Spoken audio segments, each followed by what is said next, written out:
What is driving me? First of all, and I think this is the perfect example, people who come with their stories, who go through life building, creating new stories and trying to understand them. For me, it's about connecting dots. I think I mentioned before that I have a great passion for linking the unlikely, for seeing the spaces in between that might be hidden times, but that hold treasures that can really spark not only motivation, maybe some pieces of joy, maybe some, hope for one or the other. So that is actually driving me, also diving deeper into different topics, trying to see links. And I guess that's part of the reason why I'm here today and can explore some of the connections between Ikigai and logotherapy. So really understanding people, understanding their stories, trying to link what is until now maybe a bit hidden, but can bear so many treasures for us and for other people. Oh, thank you. And yeah, I'm so much looking forward to your presentation, because I have the sense that there are some things coming up, like connecting the dots and what is in between. I love this word, especially what is in between and what is there to discover. And then I have a final question for you, and that may also be the segue for your presentation. So feel free after maybe a kind of an answer, just to start your presentation. If you could remember the very first moment you heard about Viktor Frankl's story, what were your thoughts and initial feelings about that? And with that, please, over to you. Thank you so much. I heard about his story a few years back when I was going through a pretty deep personal crisis, and I read his book, Man's Search for Meaning, which I had been gifted by my dad in that time. And first of all, I was deeply touched. So the way he is writing, not only in that book, and we'll see in the course of my talk, but also in other instances, is that not only from someone who has the academic background, but who has a lot to say about his personal story and his experience, which, by the way, I think is the first link to the life of Mieko Kamiya and her development of her writing, of her thoughts about Ikigai. And besides being touched, I was feeling hope. Because when I read about his story, about his life, I was thinking to myself, well, if a person has lived through and actually survived these severe experiences, these hardships, all the losses, and is still focusing on something, there is more to life, that there's still meaning in life, well, then that's something that one way or the other, I can at least to try to do, also to follow up on. And it gave me the hope to go through crisis, not trying to ignore them, but accepting them as part of life, and maybe even seeking something and finding something that could contribute to a greater good, that could lead me to another pathway, that could really provide some bit of meaning after all. So maybe it's that hope also, like I start my talk with, hoping to plant some seeds on connecting not only the approaches of Ikigai and logotherapy, but also connecting the dots between two outstanding personalities that theoretically could have met, but as far as we know, did not meet during their lifetime, and see how these seeds maybe over the next month and years will come to growth. So with that, I'm happy to jump into my presentation. As you know, it's called Ikigai and Logotherapy. And what really was driving me and has been in my thoughts for quite a few, not only months, but actually years, and Motoki, we've talked about that over and over again, is what if Viktor Frankl and Mieko Kamiya had met? What if their ways had crossed during their lifetimes? We know it could have been, theoretically speaking, but as far as we know, it didn't happen. So we don't know what would have happened. We don't know how they would have interacted, what topics they would have talked about, what thoughts they would have exchanged, maybe even what kind of collaborations they would have established. But what we can do, and what I want to start off doing today, knowing that there might be a whole journey resulting from that, is to explore connections that were just so close to being discovered during their lifetime, just so near to being connected, coming from two parts of the world, but centering around questions that not only these two outstanding personalities, Viktor Frankl and Mieko Kamiya, had, but probably all of us human beings have at some point in our lives. So I want to talk about the richness of one lifetime. What could happen and what did happen during such a lifetime, a span of roughly 90 years in which Viktor Frankl lived, but also in which time Mieko Kamiya lived. I want to talk about these two outstanding personalities that put so much heart and warmth and thought and studies into these deep questions of life. And of course, as the title indicates, I want to have a look at least three connections that I see as of today between Ikigai and logotherapy.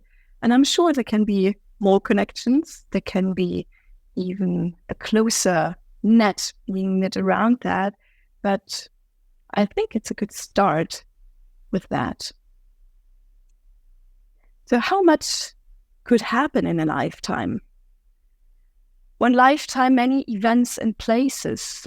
Viktor Frankl was born in 1905 in Austria, in Vienna, and spent big parts of his life there, actually also died there, while Mieko Kamiya a few years later was born in Okayama in Japan. And both of them, geographically speaking, span their ways across the world.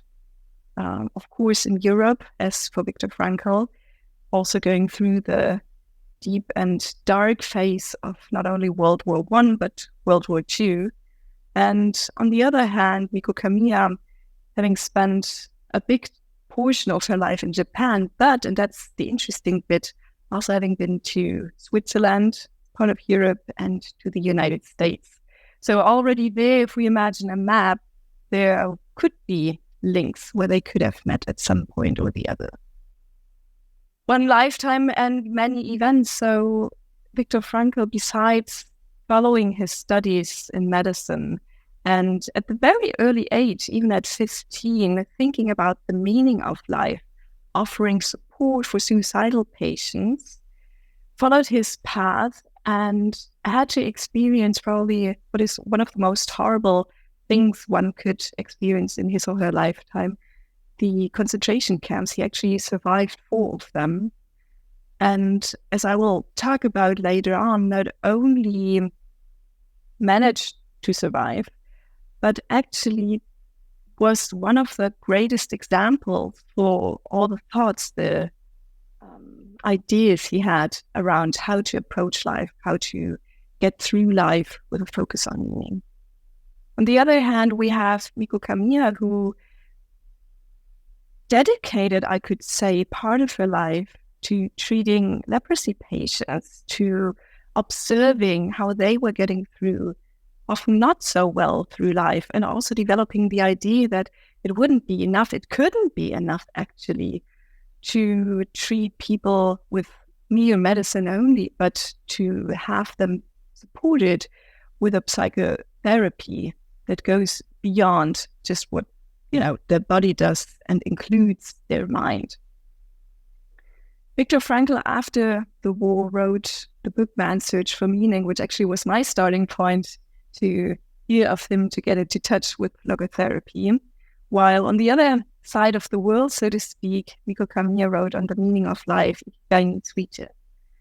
And that in itself is, for me at least, part of magic, because both are touching upon questions, upon hopes, upon sorrows that people experience during their lifetime, and fill it not only with a rich and deep, I would say, philosophical foundation, but with their personal life stories.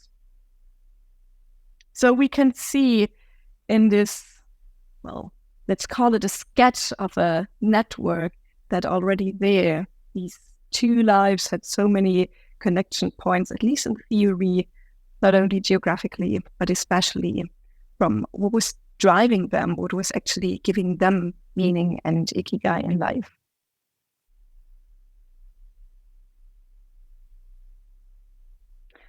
So given the personal experiences and, as I mentioned before, observations of great suffering from other people, they pondered questions and they followed up on questions like, what gives people hope in face of hardships? What do people need in order to feel less like victims and more like active creators of their life? And how can we actually overcome phases of deep sadness and sorrow?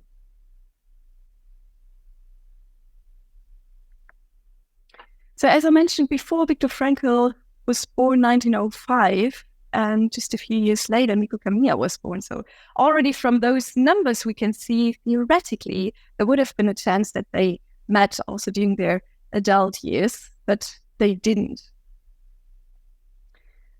And what struck me, maybe not most, but what struck me deeply was a quote by Viktor Frankl where he said, if there is meaning in life at all, then there must be also meaning in suffering. And it struck me because, especially today, so many of us, influenced by society, by media, are striving for the good, the positive, the empowering parts. And there's nothing bad to that. But I do have the feeling that sometimes we overlook that suffering is part of life, whether we like it or not. And suffering can have many different forms. Suffering can be to need to wake up very early to hold a talk. It could also be to suffer from some disease, some illness. It could also be to lose someone whom we were very close to. So suffering has all these dimensions, but we need to state, and I think Viktor Frankl is a very good reminder through his work, that suffering is part of life. And there is so much more to life.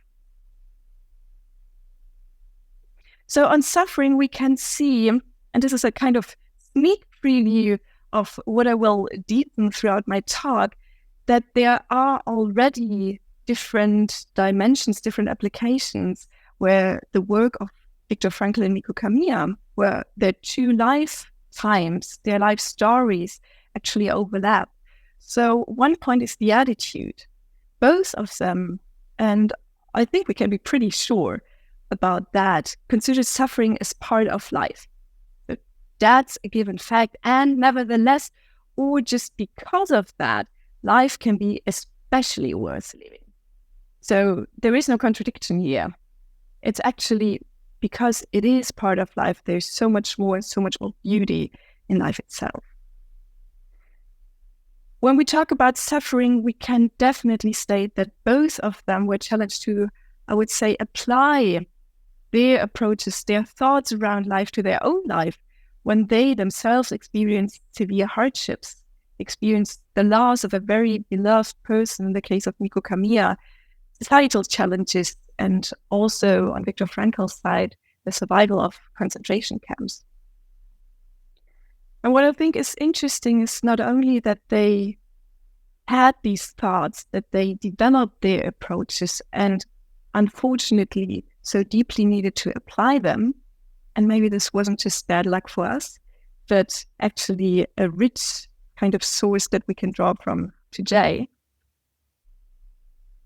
But they integrated it in a way that today gives us the opportunity to dive deeper, to learn about it, to become aware that there's more to, for example, treatment of patients with just medications, that there's more to life than just the good things, that there's more that we can find meaning in than just the seemingly good things in life.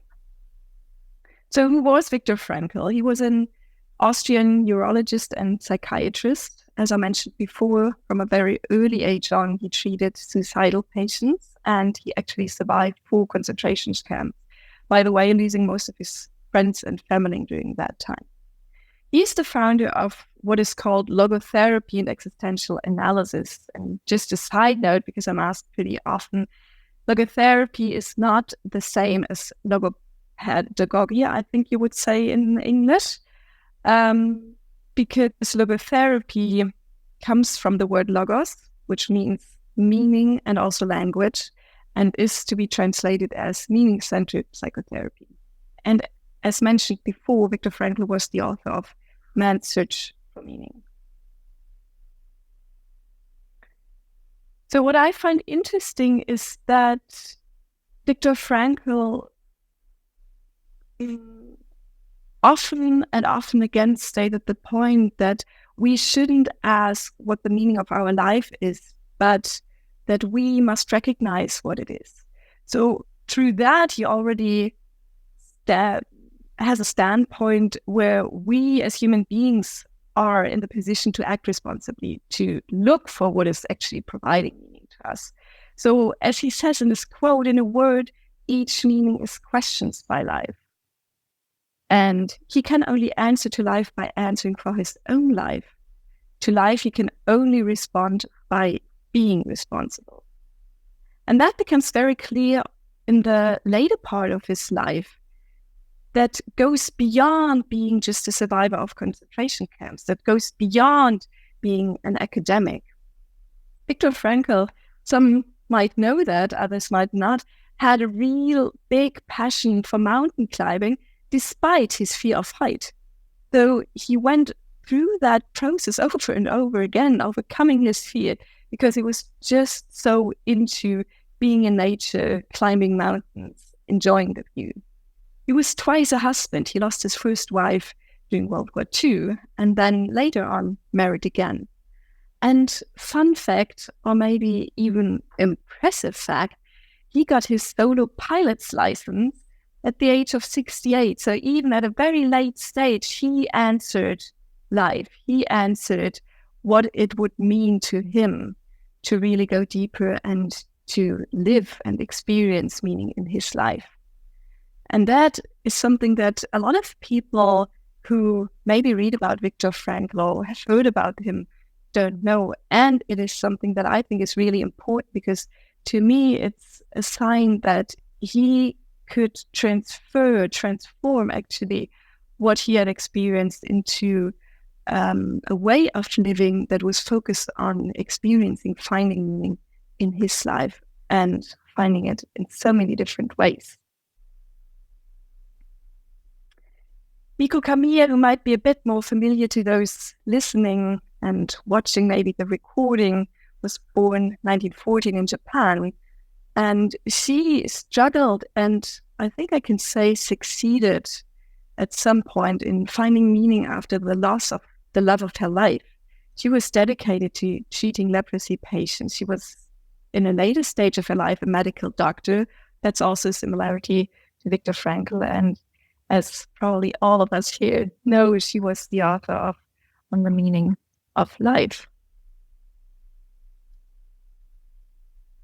And in a kind of similar manner, she says the person who's most likely to feel a sense of ikigai is convinced of their need to live, is clearly aware of their goal of self-preservation, and is fully committed to that goal. To me, there are already connections in between their approach to life, in their approach to find and seek meaning. So she says, in other words, a person who has a personal mission in his or her life that he or she proactively pursues experiences ikigai at the highest level. And here, there might be a little focus on the word proactively pursues, not sitting at home waiting for something to happen, but proactively going out there, facing challenges, taking up life in itself. And she also was more than what many people might know about her. She was very well educated, spoke different languages, and put a lot of work dedication into translations of Marcus Aurelius, Michel Foucault, Virginia Woolf, which is in itself amazing. She was wife and mother of 2 children, and writing, which she found out late in life, but had always kind of had the idea, was her personal ikigai. So after we got to know maybe a little bit more about these two personalities, about Viktor Frankl and Mieko Kamiya, of course, we want to have a look at connections between Ikigai and logotherapy. I want to point out 3 of them, and I'm well aware this might be only the start to go deeper, to find more dots to be connected and to see more connections.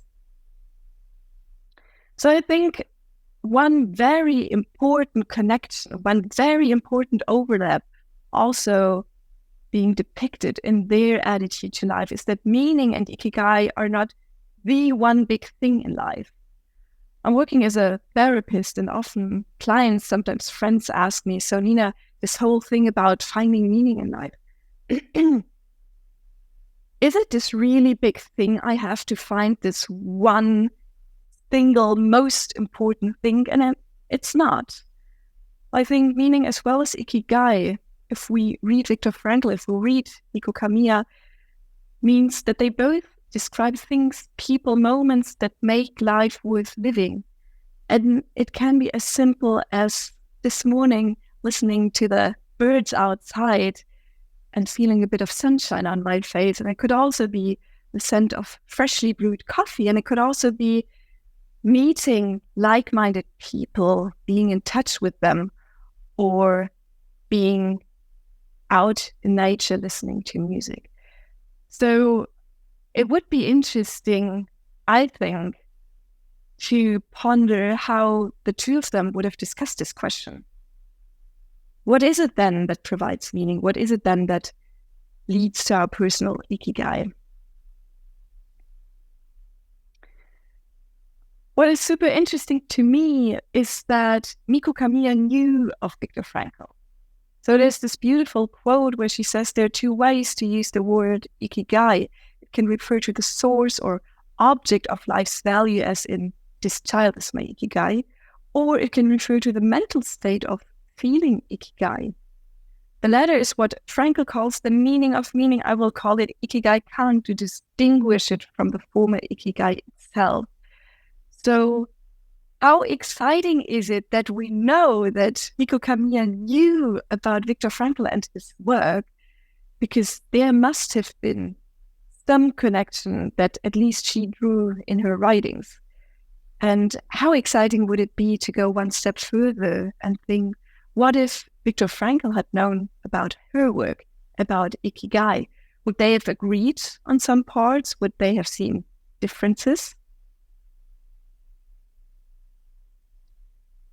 So since both approaches, as I understand them, Ikigai and logotherapy, consider what's worth living to be present in everyday life, in the small things, and sometimes the big things, we as human beings are in a position to act and create. And I think that's why part of my answer to your question, Motoki, in the beginning was that being in touch with Viktor Frankl and his story for the first time gives me a sense of hope, because it gives me a sense that we as human beings, and I do see that in the work with my clients over and over again, can foster change and growth and responsibility. So the ability, as I would read it, based on Viktor Frankl, to respond to the questions that life gives to us.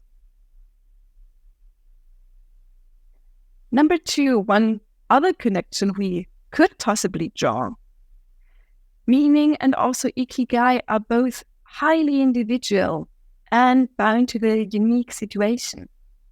It might well be that I find meaning in giving talks like that, in working with clients, in being out in the mountains or listening to a concert. And there might other people be on this world who have a sense of that, a sense of meaning when experiencing those.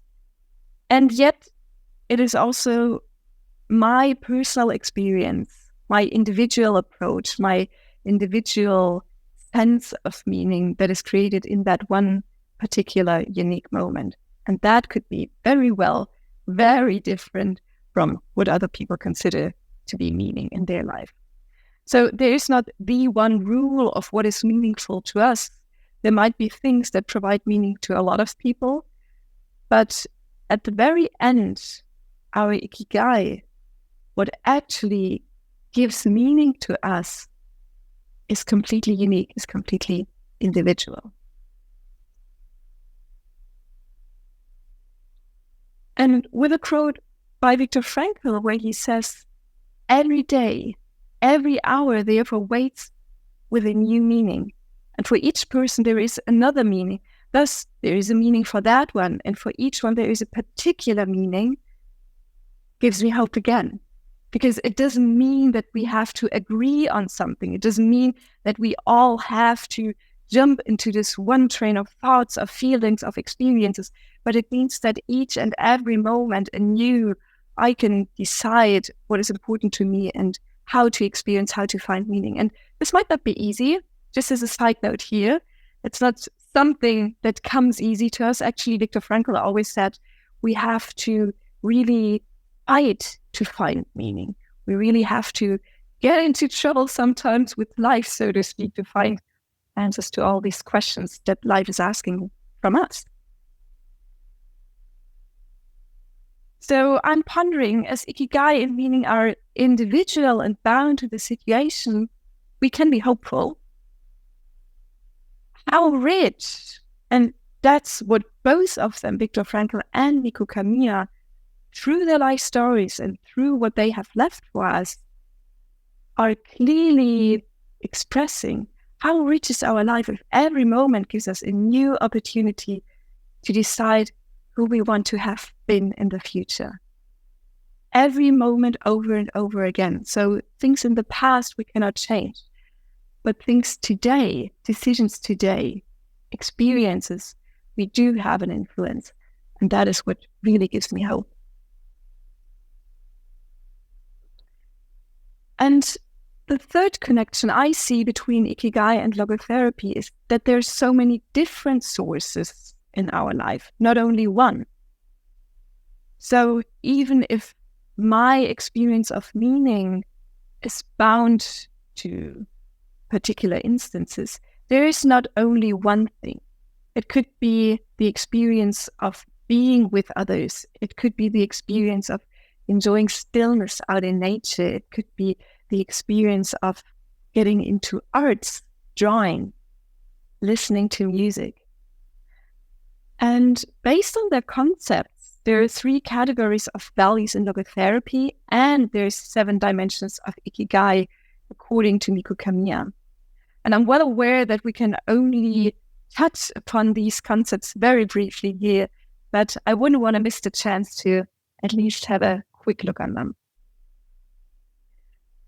So when we look at logotherapy and existential analysis, values are considered possibilities for the realization of meaning. So we all carry, sometimes more, sometimes less consciously, a set of values that guide us through life, that guide us through decisions. And these are based on the foundations of logotherapy. But Viktor Frankl said we, as human beings, have a free will. We are in the position to decide. We're not determined. And I'm well aware this could be a whole philosophical discussion in itself, but that's one of the foundations he put out there. He also said that we as human beings have a will to meaning. So we are striving to experience meaning in our life. And thirdly, he was convinced, and I think that is pretty credible after all he has lived through, that there is meaning of life. It might not be visible, it might not be right there to grasp in that moment, but there is meaning in life if we are willing to find it. And from these foundations, he said there are different categories of values, creative values, where we really get into the process of creating something, of doing something, like a project, painting, even baking or cooking. Then there are experiential values, being out in nature, listening to music, being immersed into a piece of art. So really the experience it is that provides meaning to us. And last but not least, attitudinal values, because there are situations in life, and here we close the circle back to suffering, where we can't change what is happening to us, but where we always have the freedom to change our attitude to life.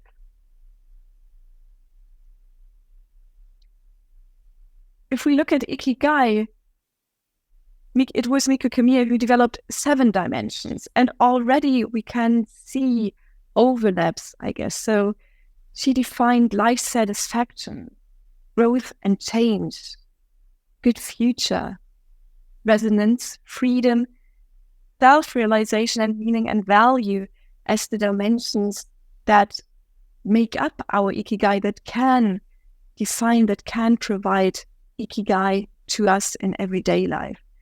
And without diving deeper into all of them, because we could easily and could kind of draw the net a bit more tight and see even more dots connected, I want to have a look at the aspect of freedom.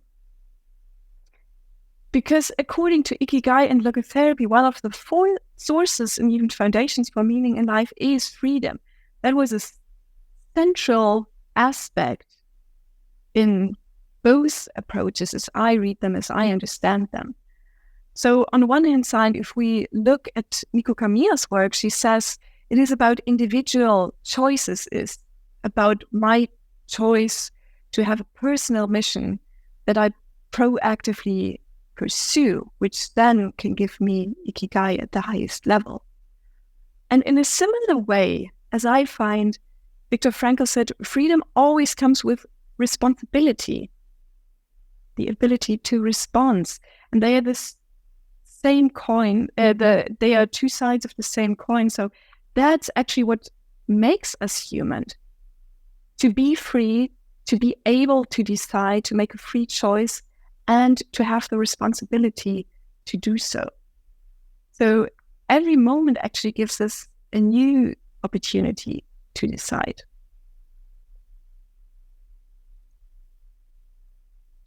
So let's try to wrap it up, leaving enough space to come back in the future and further explore more connections, more dots that were laid out during their lifetime. I think what we can more or less agree on, and if not so, please do pose your questions and come back with comments, is their fundamental attitude to life that suffering is part of life. It's not something we want to avoid or not have, but it's a vital part of life. Vital because from there so many sources of Ikigai and meaning can actually derive. Yet, and maybe because of the fact that suffering is part of life, we as humans can discover even more, even deeper what's worth living. Both Viktor Frankl and Mieko Kamiya said that IKIGAI-kan and meaning is found in doing and being, is found in our everyday lives, not out there somewhere in the abstract, big thing of life, but in our very specific and concrete everyday life. And it's always unique. It's unique to the situation. It's unique to the person who is experiencing it. And last but not least, it's our freedom to make a choice every single moment. And this is what I mentioned before, what gives me hope, because this is providing an outlook on life where we can, as very active creators, influence our life and seek meaning. So I think the first dots are connected. There might be many more to come. And this is an invitation to everyone into the field to explore even more connections. Thank you so much.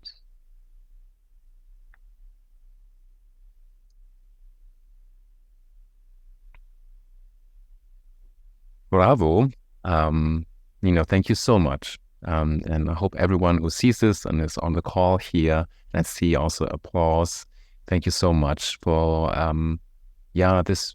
I think there's a brilliance in such a short time to dive into logotherapy, into Viktor Frankl's life, into Ikigai and Mieko Kamiya's life. That is amazing.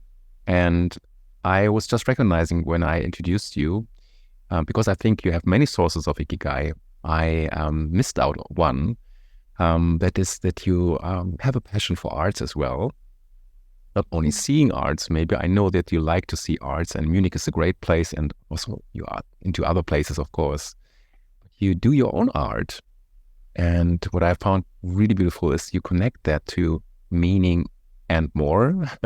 So if someone wants to follow you on, let's say, Instagram or LinkedIn, we can see that what we had just as an experience in your presentation, sometimes you put that in art, and that is really beautiful. And I think your presentation was truly artful as well and beautiful. And maybe, I don't know, maybe art is something has to do with imagination and creativity. And sometimes people say it's connecting the dots, and I think you did this beautifully and opened the door for many further discussions. Because as you mentioned, you just stepped a little bit into one of the 7 dimensions of MiekoKamiya. And so if anyone is saying, oh, I love to do a follow-up seminar, I think the topic of freedom, we could do one weekend, and on resonance and on, self-actualization and, everything. So thank you so much. I invite everyone, to come up with questions, of course. I think I have one question. When I was listening to you, I was getting out some books, and maybe that's a sign that your presentation was just stimulating a lot. So one is the biography of a woman with demons about MiekoKamiya, and one is I'm really happy to have a lot of German sources about Viktor Frankl, and let's say the master student who is now a scholar herself, of course, Elisabeth Lucas. And I was thinking of the time later in their lives. So I found it so amazing. When I think of Viktor Frankl, of course, I think about 4 concentration camps, and I mean this incredible time which we don't have sometimes words for, And MiekoKamiya had the same, she was, I think when we read about her, she was also surrounded by a lot of questions, doubts, and maybe some darkness. But later on, she found a family, and there's also when she was getting not too old, but she was having severe injuries, and she was sick. But she seemed to be really happy with her family, with her kids visiting her, and with her writings. And also with Viktor Frankl, we see these later pictures of him climbing again, having lectures all around the world. I have this funny picture where he meets the Pope, he got married again. I mean, what do you think about these, incredible human beings who went to such suffering, and then we also have these pictures of them flourishing? For me, it's hard to imagine. What do you think about that? I mean, that is not a clear question, maybe, but I always have to think we focus sometimes about this, incredible time where they had severe sufferings, of course, but then also not to forget about where they could go from that point. What do you think? First of all, I'm just deeply impressed by both of their life stories, with all the ups and especially with the downs that then were followed by ups again. So I could say, deep admiration for both of them, how they handled and lived their life with everything they were challenged to do and not to do, maybe. And then I think both of them in their beautiful existence are great examples of how suffering is part of life, and there's so much more. So there is suffering, there will always be suffering. Both of them experience very, I would even say, traumatic experiences. And both of them discovered that spark, or maybe many sparks within them, that would provide meaning beyond these experiences of suffering.